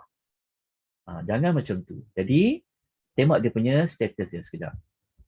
Tengok status hadis pula. Status hadis tu, kita nak tengok hadis tu sahih tak? Hadis tu dhaif tak? Hadis tu lemah ke? Hadis tu sahih ke? Hadis tu hasan ke? Hadis tu palsu ke? Kalau hadis palsu, dia di bawah hadis yang dhaif lah. Kena tanya dulu. Waktu tolong amanah, tolong jaga nama baik Nabi. Kita, kalau orang guna nama kita, kita boleh saman 5 juta. Aku tak cakap tapi kau cakap kan, kau telah fitnah kepada aku 5 juta. Tapi siapa-siapa jual nama Nabi bukan 5 juta, anda telah menempah satu tempat di dalam neraka. Mana lebih banyak? Anda nak 5 juta ke anda nak masuk dalam api neraka, tempat api neraka sebab menjual nama Nabi? Jangan. Kita orang, siapa admin bagi mana-mana grup, tolong ingatkan kepada orang yang hantar segala-gala maklumat-maklumat belaka ni. Kalau tak tanya, awak ambil sumber mana? Kita buat satu syarat. Sesiapa yang nak buat hebahan, ilmu-ilmu yang ada dalam grup ini dibenarkan. Dengan syarat, dia mesti memastikan maklumat itu ada sumber rujukan hadis dia. Dan kalau boleh buat syarat, tanya status hadis. Tuan-tuan tanya, Kita belajar ni, kita tak nak lagi, kita nak memandaikan umat Islam belajar. Kata ustaz, saya cakap, tanya kat ustaz tu, biar ustaz tu buat kerja sikit. Dan faham tak? Ulama yang tanya ulama tu, biar dia buat kerja sikit. Sebab sepatutnya ulama, sepatutnya mana-mana pengajar, pendakwah, da'i ke apa ke, apabila sebut tentang Nabi, kenalah datangkan riwayat sumber dia. Kesian dekat orang awam. Bersengkang mata belajar, jauh berjalan, tiba-tiba dapat maklumat hadis yang tak betul. Jadi kena bagi kerja sikit kat ustaz-ustaz tu. Bagi kerja sikit kat para ulama sebab mereka lebih tahu untuk mereka dalam menyampaikan maklumat. Sebab tu kalau kita nak mengajar ni kena amanah pada Allah. Takut kepada Allah, takut kepada akhirat. Jadi orang awam dia tak tahu sebab dia tahu itu ustaz. Dia tahu tu ustaz lah. Tapi dia tak tahu. Bukan semua ustaz ni bidang dia sama. Ustaz tak kena tahu ya, ustaz-ustaz ni bukan bidang dia sama. Kalau orang biasa dia doktor, ada orang belajar engineering. Ustaz-ustaz ni macam tu juga. Ada memang dia belajar bahasa Arab saja, dia tak belajar hadis. Ada belajar tafsir saja, dia tak belajar hadis. Ada orang belajar hadis, dia tak mahir dalam bidang fiqh. Begitu. Jadi kita kena berhak tanya ustaz, hadis yang ustaz cakap tu apa sumber dia? Tahu kami nak tahu status hadis boleh. Jangan malu-malu. Boleh tanya tapi dengan penuh beradab lah. Biar ustaz tu dia amanah. Kalau semua orang buat macam tu, tak akan ada kita dengar hadis palsu. Betul tak? Tapi sebab tidak amanah, sayang jaga nama Nabi. Jaga nama Nabi ya. Itu kita bimbang. Okay? Jadi untuk jaga Nabi SAW, saya bawa riwayat ni banyak. Okay. Begini. Hadis ni, saya ambil riwayat ulama yang mengamalkan hadis solat tasbih. Sebenarnya ada riwayat dia. Ni riwayat dia. Okay. Dia begini. Kalau ada mana-mana yang dia tak terima ada solat tasbih, kita kena raikan, kita kena hormati pendapat tu. Jelas? Kalau ada mana di kalangan jemaah, kawan-kawan kita, taman kita, ahli qaryah yang dia kata solat tasbih ni ada, pun kena diraikan pendapat itu. Maksudnya kalau pihak satu kata tak ada, pihak kata kedua ada, maka dua-dua pihak kena saling meraikan pendapat itu. Jangan gaduh, berlapang dada. Okey. Pendapat yang kata tak ada solat tasbih ni bukan kerana hadis tu tak ada. Kena faham. Pendapat yang kata tak ada solat tasbih ni sebenarnya kerana hadis tu ada. Cuma pada status hadis tu. Sebab tu saya kata sumber dia ada. Hadis riwayat Abu Daud dan Ibnu Majah. Cuma status hadis tu kuat ke, lemah ke, sahih ke, palsu ke. Kat situ. Jadi orang yang tidak melakukan solat tasbih kerana dia berpegang, dia belajar dengan mana-mana guru-guru dia bahawa solat tasbih ni tak ada, kalau kita kena kitab pun, kita kena buat apa? Kita yang amal ni kita kena kata tak apa, itu pendapat dia. Kita kena raikan. Maksudnya kita kena terima perbezaan pendapat tu. Jangan kita kecam dia bukan-bukan pula. Okey, lepas tu pula pihak yang mengatakan ada hadis tu dan hadis tu boleh diguna pakai. Guna pakai tu maksudnya hadis tu dia bukanlah lemah. Dia bukan palsu, dia bukan dhaif jiddan, dia bukanlah lemah yang terlalu lemah. Walaupun ada ulama hadis yang mengatakan hadis ni memang sangat lemah. Okey, tetapi saya kemukakan pendapat sebahagian ulama hadis yang terdahulu dan yang terkini yang menilai hadis ini dia bukan lemah, yang kuat, bahkan bukan lemah pun. Diletakkan status hadis ini adalah hasan li ghairihi. Hasan li ghairihi. Asal li ghairihi ni dia atas sikit daripada dhaif. Maknanya kalau hadis tu dhaif, atas dia sikit hasan li ghairihi. Ini tingkatan pembahagian hadis lah. Dia panggil hasan li ghairihi. Dia asalnya lemah. Okey, dia macam ni. Dia lemah dia boleh dikuatkan jadi satu tingkat lagi. Maka dia tak lemah, namanya hasan li ghairihi. Jadi saya paparkan ni, kalau ada yang mengikuti pengisian pada pagi ini, sama ada melihat secara langsung ataupun rakaman, kalau tuan-tuan berada di pihak yang mana, kita kena tahu sumber dia dulu. Okay. Sebab tu penting dalam kita beramal. Okay. Kita tak nak ikut-ikut orang. Orang buat, kita buat. Okay. Kita dah belajar. Tahu sumber dia. Ada sumber dia. Riwayat Abu Daud dengan Ibnu Majah. Tapi status hadis tu, okay. Saya berpegang kepada hadis ini boleh diamalkan. Sembahyang tadi wujud, sembahyang tadi boleh kita tunaikan kerana para ulama hadis mengatakan hadis ini dia bukanlah dhaif. Dia bukanlah dhaif yang kuat, tetapi dia dinamakan hasan li ghairihi. Kalau ada yang dia tidak bersetuju, dia kata tak juga, okey, kita kemukakan bukti-buktinya. Okey. Yang mengatakan hadis ni sebenarnya kuat. Yang dikatakan itu disebut oleh Ibnul Mubarak, oleh Abu Bakar Al-Ajuri, Abu Hasan Al-Maqdisi, Al-Imam Al-Baihaqi, Ibnu Sakan, An-Nawawi. Cuma Al-Imam An-Nawawi ni dia ada dua tempat yang dia ada yang dia kata hadis ni dhaif, dia kata hadis ni lemah. Ada tempat lain dia kata kuat pula. Contohnya dalam Al-Azkar, berbeza dia cakap dalam Majmu'. Dalam Imam Nawawi ni ada dia cakap hadis ni kuat. Tajuddin As-Subki, At-Taju As-Subki, Al-Bulqini, Ibnu Nasaruddin Ad-Damshiqi, Ibnu Hajar, As-Suyuti, Al-Laknawi, As-Sindi, Az-Zubaydi, Al-Mubarakfuri. Al-Mubarakfuri ni dia ada dua perbezaan. Al-Mubarakfuri penulis pada kitab Tuhfah yang mensyarahkan Sahih Al-Imam Tirmizi, dan juga Al-Mubarakfuri penulis kitab Al-Mira'at, dan juga ulama contemporary seperti Syekh Ahmad Syakir dan juga Syekh Al-Albani. Rahimahumullahu ta'ala anhu bagi mereka-mereka ini. Jelas tuan-tuan dan puan. Ini bermakna pihak yang kata hadis lemah pun ada ulama-ulama dia. Kita jangan ingat pihak yang kata kuat saja ulama. Walaupun kita sebut nama apa, Ibnu Mubarak, Abu Bakar. Sebenarnya ulama lain pun banyak yang kata lemah. Ada ulama-ulama lain. Bermakna kesimpulan dia adalah hadis tentang salat sunat tasbih ini menjadi perselisihan pendapat di kalangan para ulama-ulama hadis dari sudut kekuatan hadis tersebut. Itu je sebenarnya. Kekuatan hadis tersebut. Status hadis tu.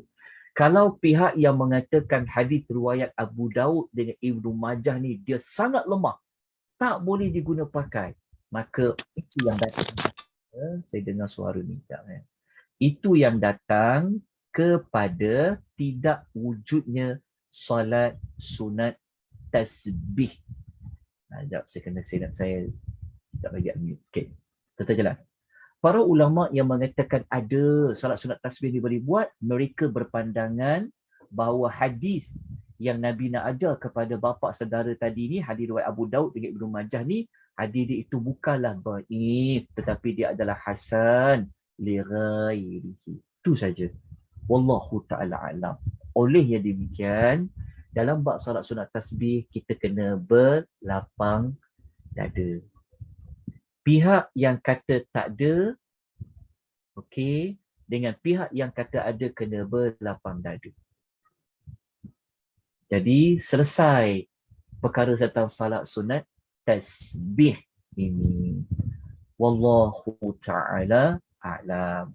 Sebab mungkin ada yang kata amal, ada yang kata cukup, ada yang kata ada yang kata tak ada. Wallahu ta'ala a'lam. Tapi saya berpegang kepada ianya ada, boleh diamalkan kerana hadis itu hasan li ghairi, seperti ulama-ulama ni yang menyebutkannya. Kalau ada mana-mana pihak asatiza, ustaz lain, ulama lain, para ulama yang kata tak ada kan hadis ni juga dia sangat lemah, pun kita kena raikan. Wallahu ta'ala a'lam. Dalam bab tu.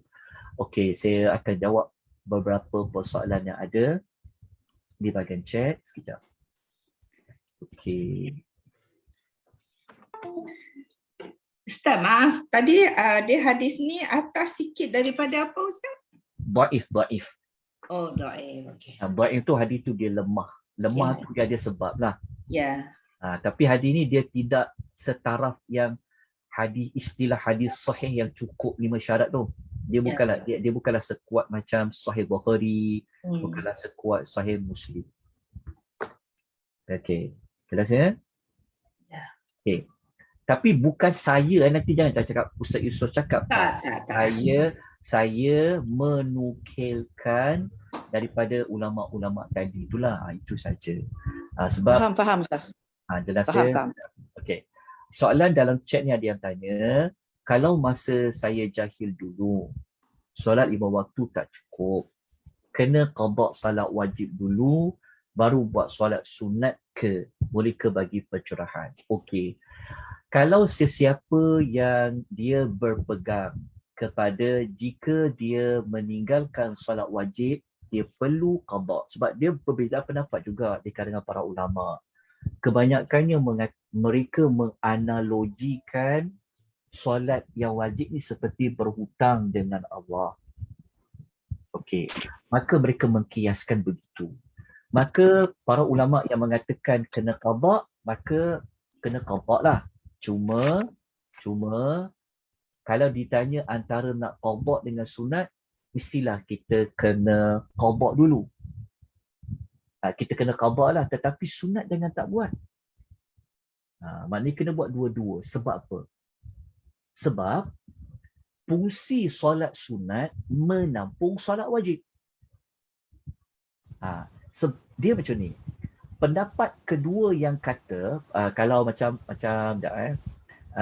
pendapat kedua yang kata dia tak perlu digantikan. Cukup dengan dia bertaubat dengan taubat nasuha, tapi dia kena buat solat sunat banyak. Sebab fungsi solat sunat terang-terang dalam hadis adalah untuk menampung solat wajib. Jadi kalau kita tak buat solat sunat, kita bimbang pendapat kita yang ganti tadi tu tak betul. Sebab tak ada hadis yang kata terang-terang kata kalau kita tak buat solat wajib, kita perlu ganti, qadakkan dia. Kalau kita sengaja tinggalkan, dia berbeza dengan kita ganti kalau kita terlupa, kalau kita tertidur, itu berbeza, itu ada hadis dia. Tapi kalau kita tinggal sengaja, malah nak buat, tapi boleh tak kita ganti? Dekat situ tak ada hadis yang terang-terang, yang jelas mengatakan perlu ganti. Cuma dia ada pada amal ibadat yang lain. Yang Nabi kata ia adalah hutang. Macam ada orang tanya kepada Nabi tentang macam mana mak dia tak berpuasa, boleh tak dia gantikan? Nabi kata, itu kan hutang dengan Allah. Jadi para ulama fuqaha, mereka menggunakan hadis yang pada amalan lain. Seperti mana tak puasa wajib, kan kena wajib digantikan kerana itu adalah hutang, maka kalau puasa pun kena digantikan, bagaimana dengan solat? Mereka mengkiaskan macam itu.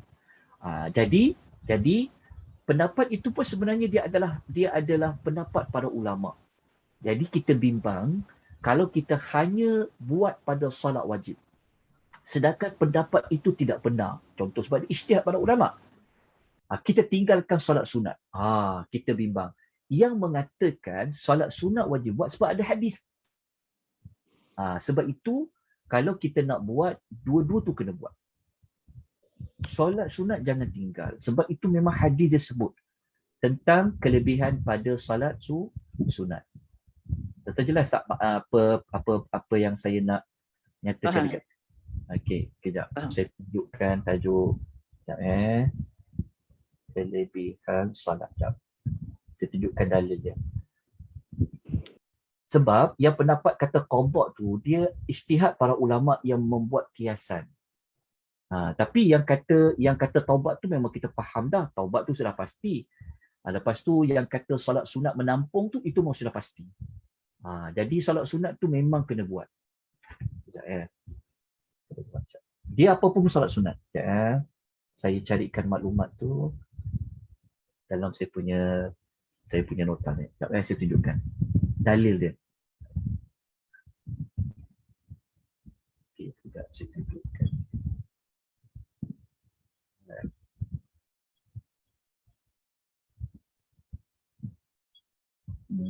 Sekejap saya tunjukkan dalil dia.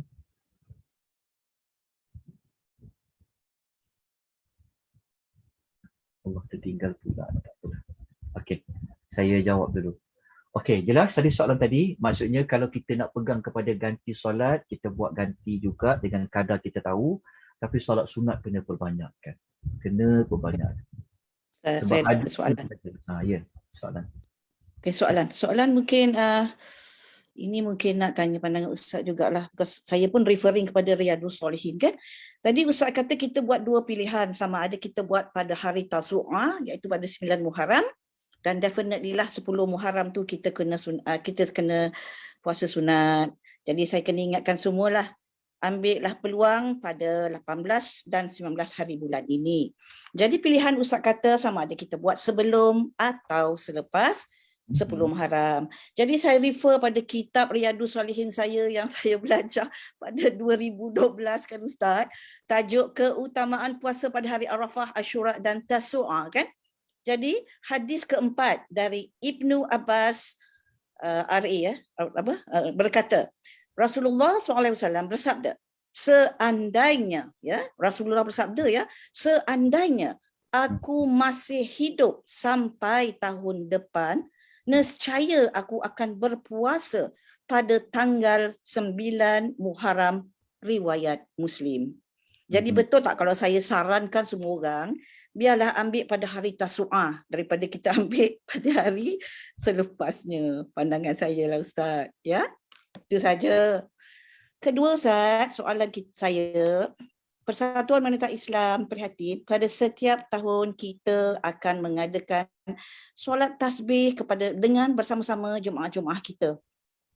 So pada tahun lepas kita ada buat 4 sesi dengan beberapa orang ustaz.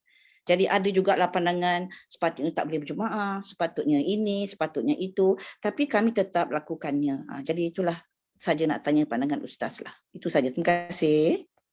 Okey, yang pertama tadi, kita tidak boleh nak mengatakan lebih baik pada 9 saja semata-mata. Pada 9 dengan kita mengatakan sehari tu tak boleh. Sebab ada hadis tu. Sebab tu kita jangan... Bukan kata tak boleh Ustaz. Adakah betul kalau saya kata lebih baik? Lebih baik bukan tak boleh. Lebih baik kita ambil bukan tak boleh. Lebih baik. Betul tak Ustaz? Ke saya silap? Okey, iyalah. Maaf Ustaz. Okey, dari sudut tu memanglah dari sudut hadis tu, kalau kita nak puasa pada 9 memang terang-terang hadis tu kata 9. Ya. Okey, dia sebenarnya fungsi 9 tu, fungsinya juga adalah untuk menyelisihi orang-orang Yahudi. Tetapi ada juga hadis yang sebut tentang dia fungsinya untuk menyelisihi. Jadi kalau kita puasa pada hari Jumaat tu pun boleh juga. Ya. Saya tak kata tak boleh, saya kata lebih baik ke. Macam itulah. Okey. Yang kedua, kita buat ibadat, kita nak tiru Nabi SAW. Okey.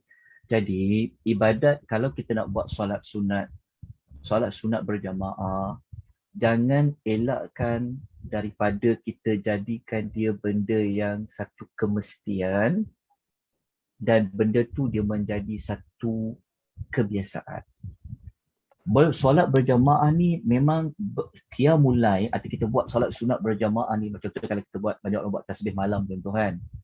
Ada tak Nabi buat berjamaah? Ada. Sebenarnya kita memang pernah belajar pun yang sahabat sembahyang belakang Nabi baca panjang-panjang tu kan, ada riwayat tu.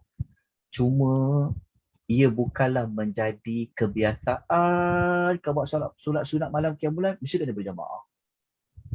Itu juga sebenarnya boleh membawa kepada menyelisihi sunnah Nabi SAW. Sebab itu kalau kita buat secara berkumpulan, kan, kalau kita nak buat di masjid di mana, kalau setengahnya ada orang buat jadual lah. Tiap-tiap hari Jumaat pagi kita akan buat qiyamul lail berjamaah. Jadi kita kalau boleh, kita kena cari satu hari pada minggu Jumaat tu, kita kata kita buat sendiri-sendiri. Kita buat berjamaah tetapi sendiri-sendiri. Faham tak? Berjamaah tapi sendiri-sendiri. Contohnya kita kata, okey, Jumaat minggu keempat, kita akan buat solat qiyamul lail secara berjamaah tetapi sendiri-sendirilah. Masing-masing sembahyang sendirilah. Faham tak? Dia sembahyang tasbih ke, dia sembahyang apa. Gitu. Supaya kita tidak menjadikan solat secara berjamaah qiyamul lail ini seperti macam nanti dia akan menjadi isu kepada kita. Kita buat sesuatu yang Nabi tak pernah pun jadi satu kebiasaan. Jadi nanti dia akan termasuk dalam menyelisihi apa yang Nabi SAW lakukan. Kita jangan ikut orang, kita jangan ikut persatuan, kita jangan ikut apa. Cuma kalau kita berpersatuan, kena beza tu. Cuma kalau kita hidup dalam berpersatuan ni, mungkin dia ada kaedah-kaedah dia. Jadi cara paling baik, jangan kita kata mesti berjamaah. Ataupun jangan kita keluarkan perkataan lebih elok berjamaah. Tak boleh. Sebab kalau kita kata lebih elok berjamaah ni, kita telah kita seperti mengetahui itu ada kelebihan. Dia tak boleh. Kita tak boleh kata mesti, kita tak boleh kata lebih baik berjamaah. Kita tak boleh kata macam tu. Faham. Okay. Tapi kalau kita nak ambil dia untuk mengajar, dibenarkan. Jadi kalau boleh satu masa, kita kena beritahu pada jemaah, okey, minggu ni kita buat solat qiyamul lail sendiri. Itu jawapan dia. Wallahu ta'ala a'lam. Ya, Ustaz referring kepada qiyamul lail juga tasbih ya? Maksud saya tadi tu tasbih soalan saya tadi tu. Iyalah. Cuma mengapa kita qiyamul lail kita mesti buat tasbih, sedangkan tasbih ni dia boleh buat bila-bila. Selagi dia tidak buat pada waktu-waktu yang Allah haramkan. Itu kadang-kadang saya terkejut juga dengan cara orang Melayu buat qiyamul lail. Tapi kalau kita ikut buat macam Nabi buat qiyamul lail, Nabi tak buat tasbih malam. Tidak, siang Ustaz. Iyalah macam siang. Maksud saya macam tu. Maksud dia qiyamul lail kalau kita nak buat macam Nabi buat tahajud dengan witir saja. Itu kalau kita betul-betul nak ikut cara macam Nabi. Tapi kalau kita nak buat taubat malam, tak apa. Kalau kita nak buat solat sunat hajat malam, tak apa. Tapi jangan sekali-kali kita meletakkan pada bagus ataupun pada mesti. Itu sangat bahaya perkataan itu, sebab nanti kita bimbang kita termasuk di dalam orang yang mengada-adakan satu perbuatan di dalam agama. Jadi kalau kita memang bentuk berpersatuan ni, hidup dalam berjamaah ni, maka kalau boleh kena letak satu hari supaya nampak benda tu, ada masa boleh buat berjamaah, ada masa tidak berjamaah. Supaya masyarakat kita ni dia akan tahu. Kalau tidak nanti bahaya kita ya. Jadi itu sunnah dia. Ya, terima kasih Ustaz. Faham. Ada tak dalam chat ni dia kata, adakah kenapa solat tasbih dia highlight, adakah ia lebih penting dari solat sunat lain? Highlight kat mana? Okey, kalau dalam nota ni saya highlightkan sebab dia memang ada kaitan dengan penghapusan dosa. Bukan kalau macam dalam nota ni saya sampaikan bukan sebab ada kelebihan apa-apa ya, bukan kelebihan dari sudut dia lebih baik pada yang lain, tak. Tapi dari sudut dia berkaitan dengan penghapusan dosa tadi. Dekat situ saja. Kalau kita bandingkan solat-solat sunat, yang paling terbaik sekali adalah solat sunat yang mengiringi solat wajib. Itu dipanggil solat sunat rawatib. Jangan kita melebih-lebihkan tasbih sampai kita tertinggal yang lebih prioritinya adalah solat sunat rawatib. Itu kena bedakan. Kena bedakan. Itu kalau kita bincang dari sudut susunan prioritasinya. Dari sudut aulawiyat, solat-solat sunat yang paling afdal pada waktu siang adalah solat sunat rawatib. Okey. Kejap ya. Solat sunat tahajud boleh qada tak Ustaz jika ada yang terlepas? Ya, solat sunat tahajud dia boleh diqada gantikan pada waktu duha. Ada hadis dia. Dari The Solihin pun ada hadis dia. Yang kata Aisyah, Nabi kalau dia sembahyang malam 11 rakaat, dia akan gantikan solat malam tu pada waktu duha sebanyak 12 rakaat. Jawapannya boleh digantikan pada waktu duha dengan niat untuk menggantikan solat malam. Memang ada hadis dari Nabi SAW. Okey, bahkan ada beberapa solat sunat rawatib pun boleh digantikan. Kalau kita terlepas nak buat seperti mana solat sunat sebelum sembahyang subuh dan sebagainya. Wallahu ta'ala a'lam.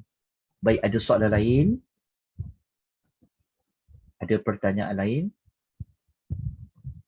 Kalau tidak ada, tidak.